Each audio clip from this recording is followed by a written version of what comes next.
Hey guys, what's going on? Josh Cantwell here with Freeland Ventures, Jack Petrick with Petrick Property Group. Thanks for having me here, buddy. Absolutely, right? So we're excited because Jack and I, we've been friends for a long time, going on over 6 years, but we're standing inside of a brand new apartment building that we just bought. Jack and I partnered up on this deal. This is the 164 unit Heights portfolio. Yep. Exciting project, man. Awesome. It's a total of 8 buildings. We have 5 buildings here in Shaker Heights, and we have 3 buildings in Cleveland Heights. So we're super eager and excited to get this project moving. Fantastic. So we'll tell you a little bit more about the deal and the numbers, and then Jack and I will talk a little about kind of what the plan is with the building, how we found the plan, how we paid investors, recruited capital, kind of just give you a whole case study around the deal, right? Perfect. So purchase price of this thing was $9.2 million. We've got about $400,000 of scheduled improvements and about $250,000 give or take in soft costs. So all in for $9.8 million. So Jack, let's talk for a second about what we're going to do with the building. What are we doing with the improvements? Kind of what's the plan to improve the property for right now and then also kind of over time? Right now, like the building is in great shape, great condition, but it's just, the units are just a little bit dated. So we're just gonna put a little bit of lipstick on the property, do a cosmetic rehab. We're gonna be focusing on doing bathroom, kitchen updates and cosmetic remodeling, but we're also gonna be focusing on items that are gonna really have an impact on the net operating income. Commercial real estate, it's all about the net operating income. The higher our NOI is, the more the property is worth. So we're going to be looking at how to reduce energy costs, how do we reduce repairs and maintenance by doing some of these proactive repairs. So this building's in a Class A area, so why invest? Like, why this building in Class A? We do a lot of Class B stuff as well, but we kind of stay out of the Class C markets. Sure. So why Class A and B, even though C class sometimes can have the most cash flow, the biggest return on investment, but also has more problems. So just talk for a second about why focus on Class A and Class B assets versus Class C. For sure. So I started off doing a lot of Class C investments when I initially got started in this business. And what people have to realize, there's a difference between returns on paper versus returns in reality.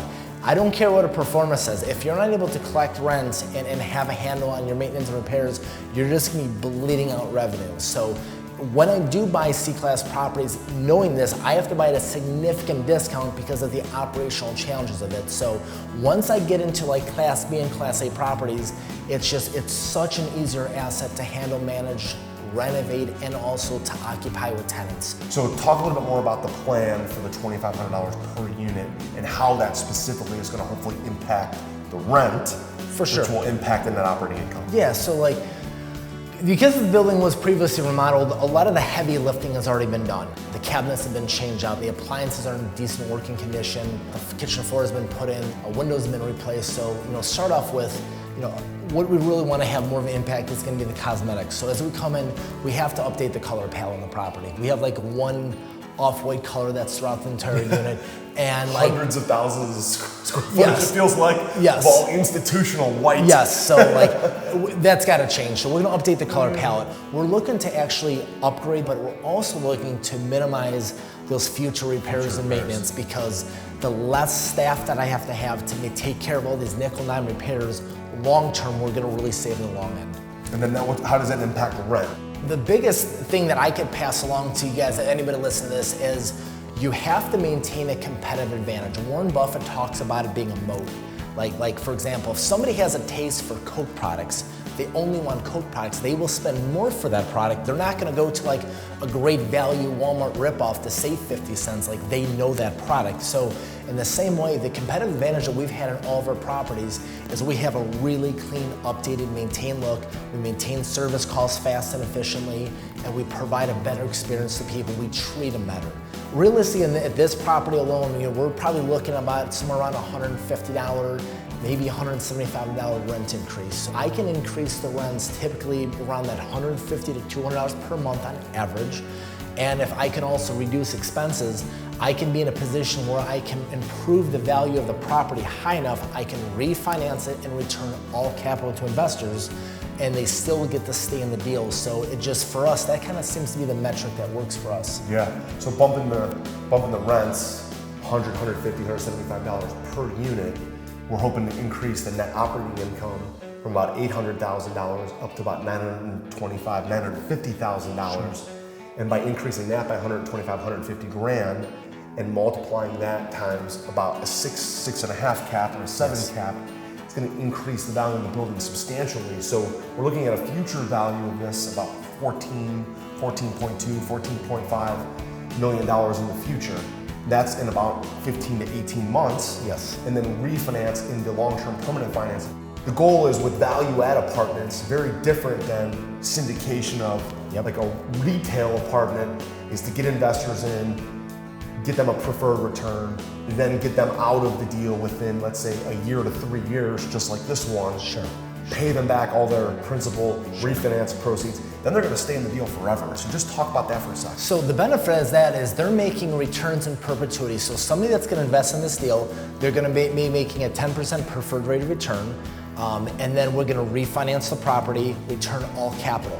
Now all chips are off the table. Now they're making returns in that deal for the lifetime of us owning it, but they have no money in the deal. Absolutely. It allows people to have returns they would otherwise never have. The stock market doesn't provide this. Mutual funds don't provide it. Annuities, bank CDs, they don't provide these opportunities. Our plan on this building long term is going to be able to, initially for the next 2 years, our goal is to turn over and remodel half the units here, so about 82 units, so that we can really stabilize this property, and after we refinance, then we can continue just to cash flow this property. So every single month, we're receiving cash flow, but more importantly, every single month the tenants are paying that mortgage down. So there's going to be a day down the road that I'm going to have this building pays off, that one pays off, this one pays off, and we just have this immense amount of equity in these properties. And as we pay these properties off, our cash flow is going to more than double per properties because now we've limited debt service on it. So we also have the benefits of doing cost segregation and tax benefits and depreciation. So this business is just really provides a lot of opportunities. So as we kind of wrap up, Jack, just talk a little bit more about your long-term plan, how many units you own now, where do you want to go? For sure. I'll talk a little bit about that as well. And then, if anybody wants to reach out to us, we'll maybe give them some contact information. Yeah, that'd be great. That'd be great. So right now, currently, I'm sitting at around 400 units that either I own wholly or I own in partnerships, like with Josh. And I got a partner down in Dayton, the Dayton market, but we're roughly about 400 units. I have another 250 units that we're going to be closing on, and we have some additional deals that are in the pipeline. So realistically, the goal is just, as we grow this and keep returning capital and keep growing our team, our goal is just to continue to grow this business just as deal flow, capital, and just the opportunities present themselves. So Jack, in today's market, what are the best ways to find deals, and how did you find this one? We're actually looking at properties, looking who the owner is, skip tracing them, and calling the owners. We picked up 2 properties that way, were great deals. But in reality, most of these deals, including this one, was located through a broker. This was an off-market pocket listing. How we were able to get that off-market pocket listing is we performed on another deal. So we showed up, we did what we say we were going to do. We returned phone calls, emails. We proved to be pushed. Yeah, but we also proved to have integrity. Like we did what we say we were going to do. We closed on a deal. We had a good relationship, and from that, it built trust in the relationship, which opened up to this. But you're never going to get to off-market pocket listings unless you start doing deals with brokers and start taking the time to build that relationship.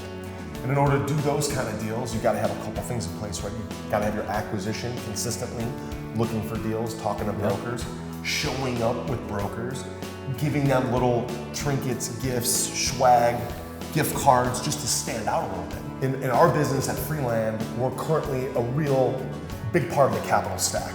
Yes. We provide the debt financing on deals, we provide equity financing on deals, we provide private placement, SEC compliance, and we're also looking for deals. But when we look for deals, we're also looking to partner up with Jack and other operators that can bring in and kind of handle some of the day-to-day stuff operationally, but also just build great relationships. So, long term, we want to build up our portfolio to over 10,000 units. We want to build up our portfolio to $1 billion portfolio. We're on our way. We currently own about 2,200 units. So if you need capital, mentoring, property management, deal flow, all those different kind of stuff, you're willing to kind of hustle for deals. For sure. Or you're looking for somebody to be your mentor, somebody that's got a bigger balance sheet like Jack or myself, come into your deal. We can provide really all of that between what you've done with your experience and with us. Jack and I love to partner up on deals, so somebody comes and says, man, I'd like to get a 2-for-1 deal. Let's partner up with Jack and Josh on a future deal. Sure. That'll be awesome. So Jack, if somebody wanted to reach out to you, what's the best way to reach you? So, phone, email, Facebook, whatever. Let's say my phone is gonna be the best way. My cell phone is 440-552-8483. I'll repeat that, 440-552-8483. I'm on Facebook. I'm at 5,000 friends. But if you want to send me a message, then I'm trying to get rid of some people. Yeah, I'm trying to clear some people and just figure out who those are. And as always, guys, you can reach me at joshcantwellcoaching.com.